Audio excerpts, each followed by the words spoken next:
What's up, everyone? Zach Friesen from the Rams Fam here, and today I want to talk about who's under more pressure, Matthew Stafford or Jared Goff. Let's get into the video. Now, there are different things that could be putting pressure on Matthew Stafford versus Jared Goff, and in today's video, I'm going to come to a conclusion to see who is under more pressure. So if that interests you, go ahead and stick around to the end of the video for my conclusion. So with that being said, let's start out with Jared Goff. What is putting him under pressure? In my opinion, I think what's putting him under pressure is the fact that he does not have Sean McVay anymore. Now, he does have Dan Campbell, and he is said to be a good coach and changing the culture over there in Detroit, but everyone attributes Jared Goff's success and his early success in that Super Bowl year and the year before that to Sean McVay and their kind of new style of play. So people are kind of expecting him to take a very big drop off, and I would say that this isn't too much pressure for that reason. People don't expect Jared Goff to do well, but it's probably pressure in his mind because he wants to perform well and show people, hey, Sean McVay wasn't the only reason I did well. I'm actually a very good quarterback. So there is a bit of pressure there, but none like Matthew Stafford, which we'll get into in a little bit. Not only that, but if we take a look at Jared Goff's current contract, we can also see that the Detroit Lions do have a potential out in 2023. So after 2 years of playing, for the next 2 years, he's pretty much safe because, as you can see, if they were to release him this year, they would have these dead caps on their books for the next 4 years. So if they release him, they would have a $41 million dead cap this year, a $30 million dead cap next year, $10 million and $5 million. So the Detroit Lions could, release him in the 2023 season and only incur a $10 million dead cap in the 2023 season and a $5 million dead cap in the 2024 season, which will be doable, especially at that point. The cap will most likely be going up for the hard cap will most likely be going up. So it's not too bad if they were to release it in 2023, but that does add a little bit of pressure, not for this year, but for the next 2 years. He needs to perform in order for them, not to cut him. If he doesn't perform in the next 2 years, people are just going to think that he is going to fizzle out of the NFL, and they could definitely cut him. So although it's not too much pressure, he does have pressure to perform in the next 2 years. Now, as for Matthew Stafford, he does have a lot of pressure on himself for a couple of reasons. So the first reason is that he's coming from the Detroit Lions, a very terribly run organization. Obviously, they're trying to change the culture.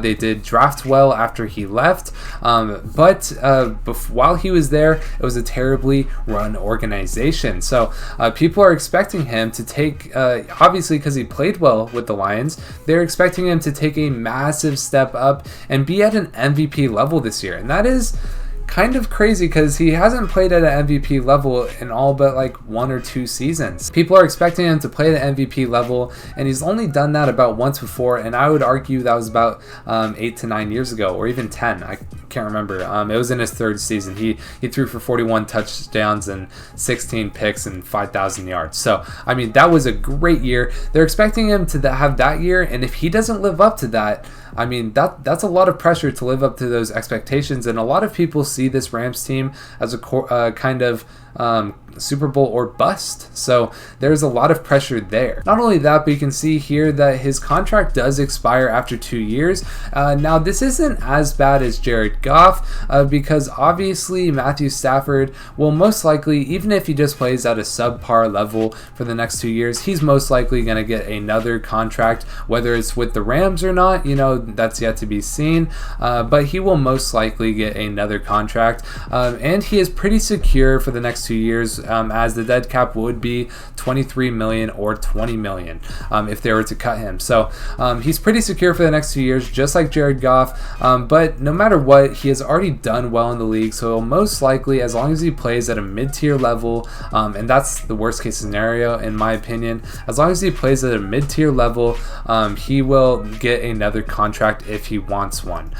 So he does not have that much pressure in the contract side of it.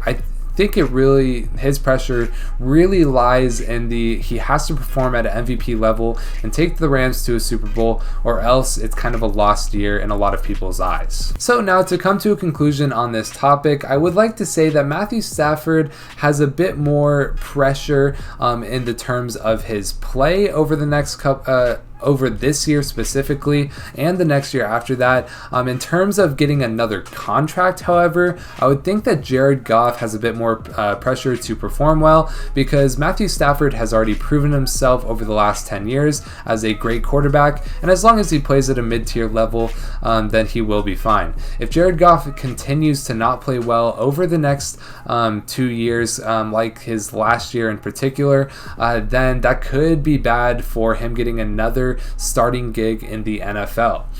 But for my conclusion, I would like to say that Matthew Stafford is under more pressure this year, just for the fact that he has to hit these high expectations, as people see him as that true #1 overall pick of that 2009 draft. Even though Jared Goff was also a #1 pick, people see him as a very good quarterback, and now that he's in a functional system, people expect him to just absolutely outperform any expectation. Like, even if he hit 5K yards, hey, he was supposed to do that. So there's a lot of pressure to deliver this year, while Jared Goff, as long as he plays at a mid-tier level, he will most likely get that next contract, and I think he will perform at that mid-tier level. He has over the last 2 years.